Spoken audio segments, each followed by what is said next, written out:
Bismillahirrahmanirrahim. Assalamualaikum warahmatullahi wabarakatuh.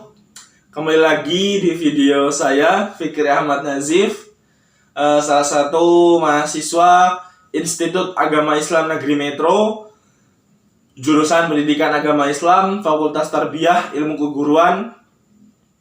Oke teman-teman semua, pada video kali ini tema kita masih sama ya dari video-video sebelumnya, yaitu masih tentang dakwah ya.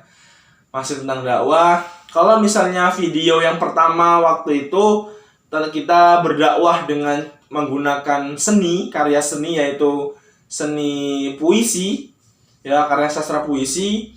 Kemudian video yang kedua itu kita menggunakan media atau metode ceramah.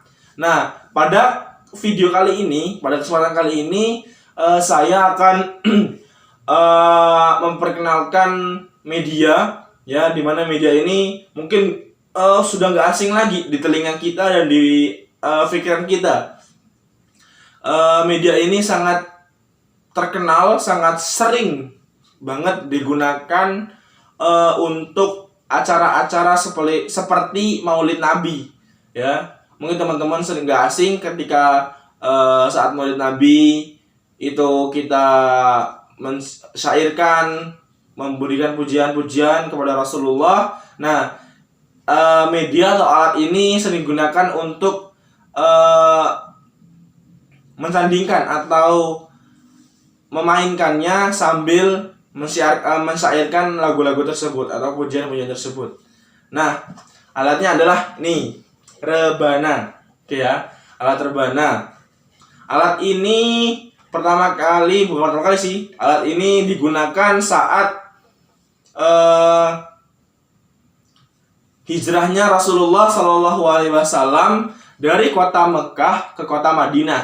Ya, pada saat itu para penduduk Madinah sangat bersukacita, sangat senang sekali, sangat gembira dengan bahwa ada informasi bahwa Rasulullah akan berhijrah dari kota Mekah ke Madinah. Kemudian dengan itu para penduduk Madinah dengan sukacita menyambut Rasulullah Shallallahu Alaihi Wasallam dengan penuh sukacita, termasuk dengan memainkan alat rebana ini.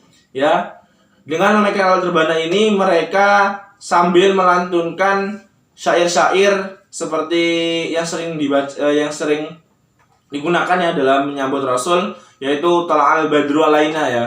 Ya, liriknya mungkin seperti ini. Tala'al badru alaina.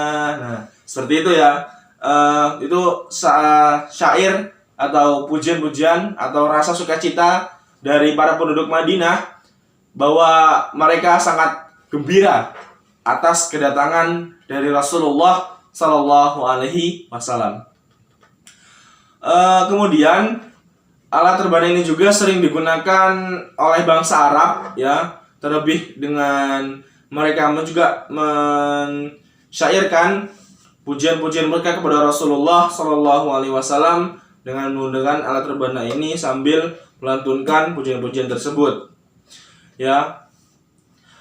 Kemudian alat ini masuk ke Indonesia. Itu masuk dari sejarahnya ketika salah satu ulama dari Yaman, yaitu adalah Habib bin Muhammad bin Husain Al-Habsyi. Beliau adalah ulama besar dari Yaman, salah satu ulama besar dari Yaman yang datang ke Indonesia, datang ke Nusantara pada abad ke-13. Ya, beliau ini berdakwah, memiliki misi dakwah ke Indonesia. Dan cara beliau berdakwah, mensyiarkan atau menyebarkan ajaran Islam di Indonesia, yaitu dengan bersolawat kepada Rasulullah SAW. Akhirnya Habib bin Muhammad bin Husain Al-Habsyi membuat sebuah kelompok, di mana majelis atau kelompok tersebut yaitu memiliki tujuan berdakwah dengan bersolawat gitu kan, mensyairkan solawat-solawat, pujian-pujian kepada Rasulullah Sallallahu Alaihi Wasallam. Nah, kemudian dengan lantunan-lantunan tersebut akhirnya mereka disandingkan atau diiringi dengan alat rebana ini. Ini salah satu alatnya. Sebenarnya ada alat juga yang lainnya ya, tapi kita ngambil contoh ini. Alat rebana juga merupakan salah satu alat di mana kita bisa berdakwah dengan alat ini gitu kan. Oke teman-teman semua, alat ini juga sering kita gunakan sampai saat ini, sering kita dengar, sering kita lihat sampai saat ini ketika kita menghadiri acara sholawatan ya. Untuk teman-teman semua yang sering ikut sholawatan mungkin ya sampai bukan bosen lah gitu kan ya ngelihat alat ini. Tapi ya bagaimanapun alat ini adalah sarana dan prasarana bahwa inilah alat sebagai tanda cinta kita kepada Rasulullah SAW gitu kan. Teman-teman semua, berbicara tentang sholawat ya, saya ingin menceritakan sebuah kisah bahwa pada suatu malam ya, seorang ulama di Arab itu beliau sedang tertidur. Kemudian beliau bermimpi. Beliau bertemu dengan Rasulullah SAW. Kemudian ulama tersebut memanggil Rasulullah. Ya Rasulullah, akulah umatmu. Aku sangat mencintaimu, aku sangat merindukanmu ya Rasulullah. Maka bawalah aku, berilah aku syafaat ya Allah, ya Rasulullah. Seperti itu. Kemudian apa yang dilakukan Rasulullah? Rasulullah menghiraukan. Rasulullah meninggalkan ulama tersebut tanpa sedikit pun melihat ulama tersebut.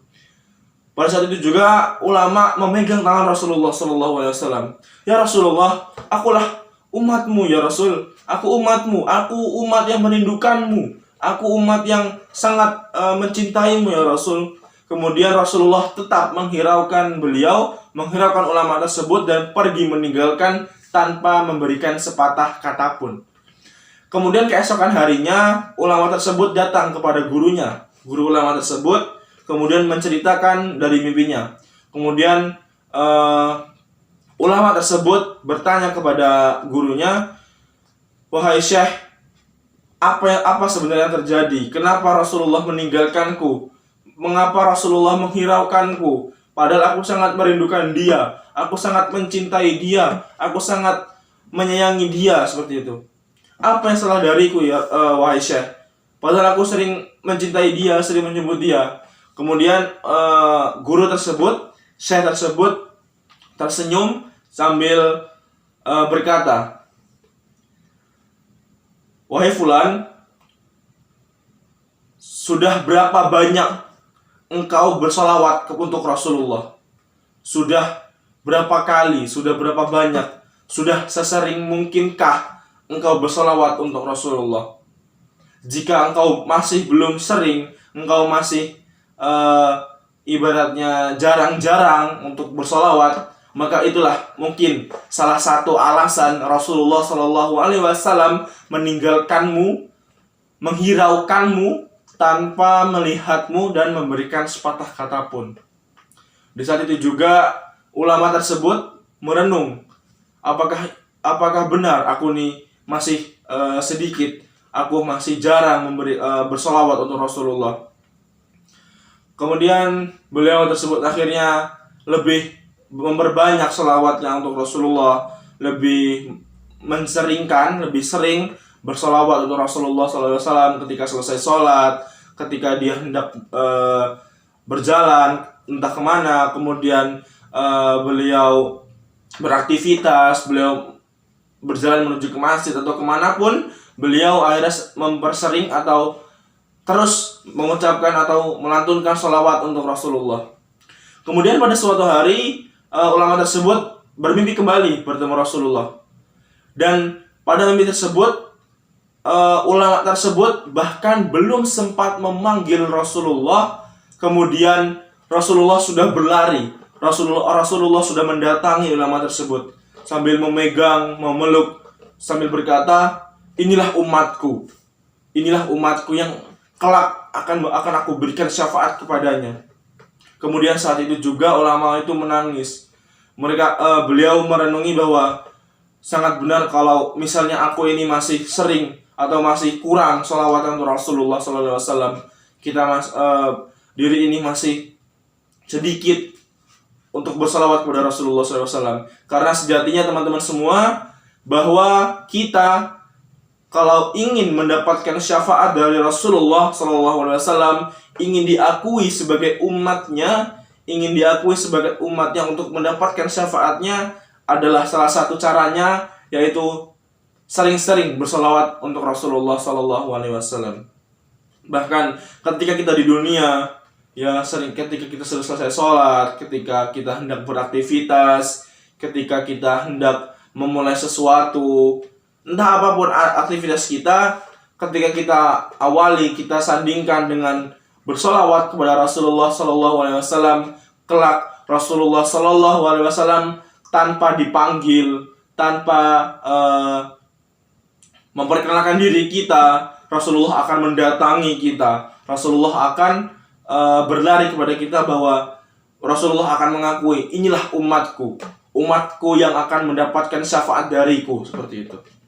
Maka dari itu teman-teman, kita lebih sering berbanyak sholawat kepada Rasulullah SAW, ya, seperti yang sudah sebelumnya ada suatu momentum yaitu Maulid Nabi, di mana momentum itu kita lebih memperbanyak sholawat kita kepada Rasulullah, kita perbanyak lagi pujian-pujian kepada Rasulullah SAW sebagai rasa cinta kita, sebagai rasa gembira kita bahwa kita ini akan menjadi umatnya yang kelak akan mendapatkan syafaat dari Rasulullah SAW. Nah, mungkin inilah salah satu media, salah satu alatnya untuk kita bisa bersalawat, ya, yaitu dengan menggunakan rebana seperti yang digunakan oleh para penduduk Madinah dan juga para kaum muslimin yang lainnya ketika bersalawat, ya, sambil diiringi dengan alat rebana. Oke teman-teman, mungkin itu yang bisa saya sampaikan. Semoga video ini sangat bermanfaat untuk teman-teman semua. Dan apabila teman-teman semua memiliki kritik dan saran, boleh sekali ditinggalkan di kolom komentar. Dan sekali lagi, saya mengingatkan bahwa kita sebagai umat Rasulullah, kita yang ingin menjadi umat Rasulullah, kita harus lebih sering-sering, kita harus lebih banyak-banyak berselawat untuk Rasulullah SAW. Mungkin cukup yang bisa saya sampaikan. Lebih dan kurang saya mohon maaf. Akhir kalam, billahi taufiq wal hidayah. Wassalamualaikum warahmatullahi wabarakatuh.